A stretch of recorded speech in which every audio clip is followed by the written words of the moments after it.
ભૂલથી પણ ઇન્ડિયાની યંગર જનરેશનને તમે કોકરોચ, અનએમ્પ્લોયડ કે પેરાસાઇટ કહેવાની ભૂલ કોઈ દિવસ ન કરતા. જો તમે એને આવા બધા શબ્દો યુઝ કરશો તો એ પોતાની ખુદની પાર્ટી બનાવી નાખશે.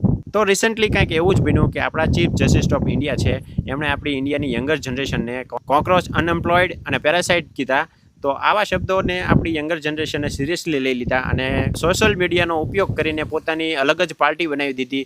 એ પાર્ટીનું નામ છે કોકરોચ જનતા પાર્ટી, CJP, કોકરોચ જનતા પાર્ટીનું નામનું ઇન્સ્ટામાં અકાઉન્ટ બનાવ્યું. અને તમે માનશો નહીં ગાઈસ કે આ અકાઉન્ટમાં 4 જ દિવસમાં લગભગ 4 મિલિયન ફોલોવરમાં જોડાઈ ગયા છે. અને હાલમાં જે અત્યારે હું વિડીયો રેકોર્ડ કરી રહ્યો છું ત્યારે મેં જોયું તો અત્યારે હાલમાં 5.1 મિલિયન લોકો એમાં જોડાઈ ચૂક્યા છે.